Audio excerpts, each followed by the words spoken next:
Hello guys, welcome to mid night facts. இப்போ இருக்க காலகட்டத்தில் இஸ்ரேலுக்கு எல்லாரும் எகென்ஸ்டாக தான் இருப்போம். ஆனால் இந்த வீடியோ நீங்கள் ஃபுல்லாக ஸ்கிப் பண்ணாமல் பார்த்தீங்கன்னா இஸ்ரேலுக்கு நீங்களும் சப்போர்ட் பண்ணுவீங்க. சரி, வாங்க கண்டென்ட்குள்ள போகலாம். இவர் யாருன்னு உங்களுக்கு தெரியும்னு நினைக்கிறேன். இவர் தான் ஹிட்லர். உங்களுக்கு யாருக்காச்சும் தெரியுமா? 1930-40 யூரோப்பாவில் யூதர்கள் வந்து கொல்லப்பட்டாங்க.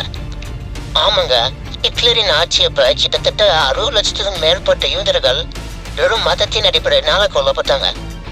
அந்த நேரத்துல எந்த நாடும் உதவுக்கும் முன் வரல. இதனாலேயே அவங்க ஒரு பாதுகாப்புக்காக ஒரு சொந்த நாட்டை உருவாக்கணும்னு முடிவு செஞ்சாங்க.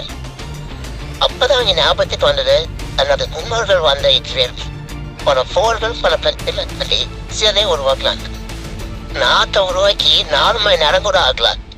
இஸ்ரேலை சுற்றி இருக்கிற 5 அரபு நாடுகள் எகிப்து, சிரியா, ஜோர்டான், லெபனான் மற்றும் ஈரான், இந்த 5 நாடுகளும் இஸ்ரேல் மேல போர் தொடுத்தாங்க. ஆனால் இஸ்ரேல் எளிமையான ஆயுதனோட தன்னை காத்து இந்த போர்லையும் வெற்றி பெறாங்க. அதன் பிறகு மேற்கு கரையை சுற்றி ஒரு பெரிய பாதுகாப்பு சுவர் கட்டப்படுது. எதனாலனா இஸ்ரேல் மக்கள் மீது தொடர்ச்சியான குண்டுவெடிப்பு நடந்தது.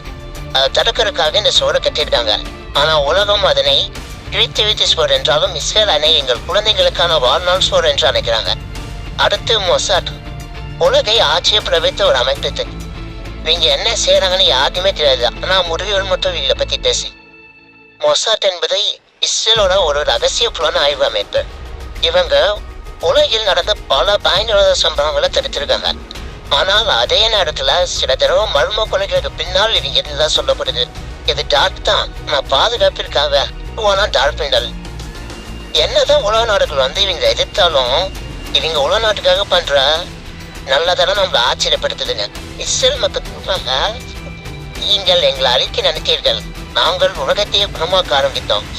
அப்படி என்னதான் பண்ணாங்கன்னா என்று உலகத்தின் சிறந்த மருத்துவ கண்டுபிடிப்புகள் சைபர் டெக்னாலஜி நவீன விவசாயத்தில் முன்னிலை வைத்து, அதாவது இஸ்ரேல் வந்து ஒரு வறண்ட பூமிங்க, பாலைவனம். அப்படிப்பட்ட பாலைவனத்தை இன்னைக்கு விவசாய பூமியா மாத்திருக்காங்க. வாட்ஸ்அப், கூகுள் போன்ற முன்னணி நிறுவனம் இஸ்ரேல் இருந்தது அதெல்லாம் வந்ததாங்க. ஒரு காலத்துல மரணத்தோட ஒரு எதையுமே காணாத மக்கள் இப்ப வந்து உலகத்துக்கே வைத்தியம் தரும் நாடகம் மாறிக்கிட்டாங்க. இஸ்ரேல் ஒரு நாடு இல்ல, அது ஒரு காயங்கள் இருந்தாலும் அவை தடம் விட்ட உண்மைகள். உலகம் ஒவ்வொரு முறை விரும்பாமல் இருந்த போதும் இஸ்ரேல் தொடர்ந்து தன்னை நிரூபித்து வந்துள்ளது. இஸ்ரேலை பத்தி இன்னும் நிறைய தெரிஞ்சுக்கணும்னா கமெண்ட் பண்ணுங்க. நான் அடுத்த வீடியோ அப்லோட் பண்றேன்.